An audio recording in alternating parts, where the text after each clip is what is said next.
Ejercicio 2. Juan E. Edemas consulta por aumento de peso de un mes de evolución. Como otros síntomas, refiere anorexia y nocturia. Consultó a un médico que al encontrarle edemas premalleolar le indicó furosemida 20 miligramos cada 24 horas. Como a pesar de esto evolucionó con disnea progresiva y ortopnea, vuelve a consultar. Usted recibe al paciente en guardia y encuentra signos clínicos y radiológicos de insuficiencia cardíaca. Decide internarlo y comenzar un tratamiento con furosemida 20 miligramos cada 6 horas intravenoso y nitroglicerina en infusión continua por la misma vía. Una vez estabilizado, agrega al tratamiento ramipril 2,5 miligramos cada 12 horas, que es un YK, y comienza a titular la dosis de carvedilol. Repasemos. ¿Qué síntomas y signos clínicos y radiológicos puede presentar un paciente con insuficiencia cardíaca? Bueno, dentro de los síntomas típicos de insuficiencia cardíaca tenemos disnea y fatiga, edema, disnea paroxística nocturna por la reabsorción de los edemas, ortopnea, que justamente la ortopnea es esta sensación de disnea que el paciente tiene que levantarse y sentarse a la noche. Y dentro de lo que es inspección tenemos inspección venosa, arterial y después la palpación, percusión, como sabemos, de semio. La inspección venosa, ¿qué vamos a observar? Ingurgitación yugular, especialmente más de 15 centímetros de agua. El signo de Kussmaul, que es la ausencia del colapso inspiratorio en las venas yugulares. Ondas V gigantes en el pulso yugular por insuficiencia tricuspidia severa. Reflujo abdomino-yugular por sobrecarga de volumen. Hepatomegalia con palpación de hígado congestivo. Dentro de lo que es la inspección arterial, hay pulsos carotídeos, soplos, disminución de pulsos periféricos, con pulso alternante. En la inspiración el corazón se llena mejor y el pulso es fuerte. En la expiración es débil. Palpación y percusión. Se puede observar el latido apexiano por crecimiento cardíaco, hacia afuera y abajo.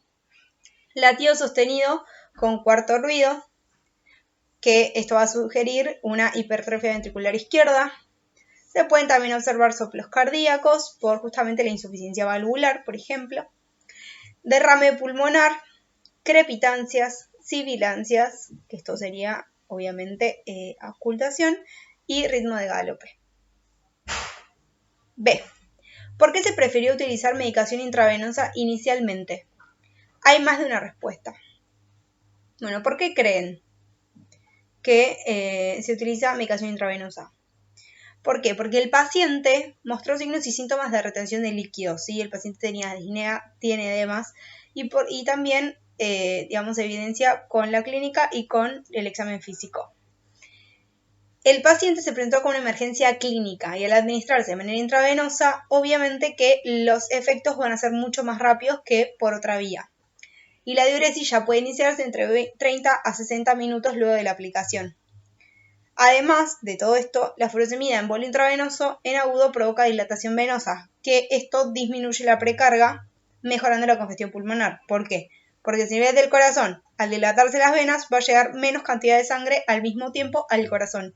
Y por lo tanto, el corazón va a tener mejor capacidad de eyectar la sangre y no va a llegar tanta al pulmón en el mismo tiempo, ¿sí? O sea, se disminuye la cantidad de sangre que llega al corazón. Por lo tanto, la que llega al pulmón, y esto va a disminuir los síntomas justamente respiratorios. C. ¿Está de acuerdo con la dosis de furosemida? ¿Cuál es la dosis máxima? ¿Qué efectos puede presentar el paciente secundariamente al uso de furosemida? Explique los mecanismos involucrados. Bueno, estamos de acuerdo con la dosis de furosemida, aunque la dosis debe ir ajustándose según el balance hídrico. O sea, no es que se le da la dosis y listo, si nos quedamos tranquilos. Hay que ir regulándosela. ¿Qué efectos adversos puede presentar el paciente que utiliza furosemida?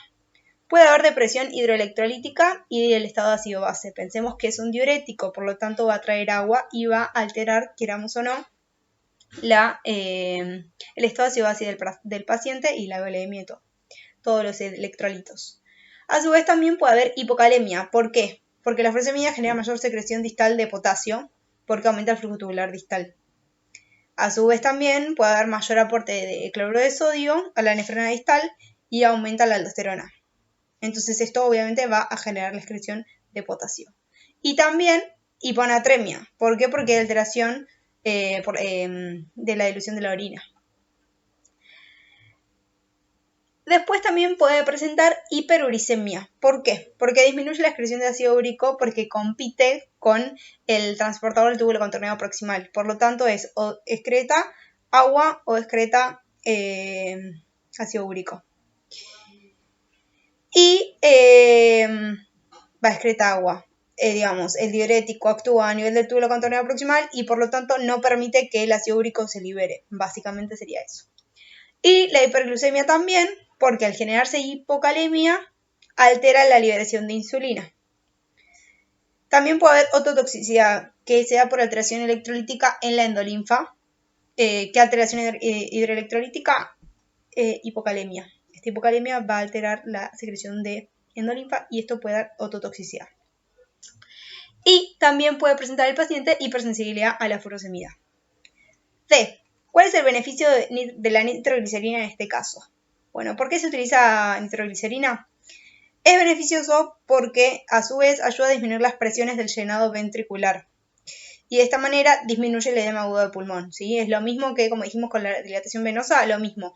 Al disminuir las presiones del llenado ventricular, disminuye la precarga y, por lo tanto, al disminuir la precarga, va a disminuir la cantidad de sangre que va a llegar hacia el pulmón, ¿sí? ¿Hubiera sido mejor iniciar el tratamiento con carvedilol antes que los diuréticos? Justifica el uso de esta droga en esta patología. ¿Qué otros beta-bloqueantes conoces y qué diferencias tendrán con el carvedilol? Bueno, claramente no hubiese sido mejor dar el carvedilol antes que el diurético. ¿Por qué? Porque el carvedilol no es de primera línea para tratar una insuficiencia cardíaca, pero sí lo siguen siendo los diuréticos. Para administrar este beta-bloqueante, o sea, el carvedilol, el paciente se debe encontrar estable hemodinámicamente, en peso seco y sin signos clínicos de insuficiencia. O sea, como el paciente presentaba edemas, primero hay que sacarle los edemas y después se puede considerar el uso.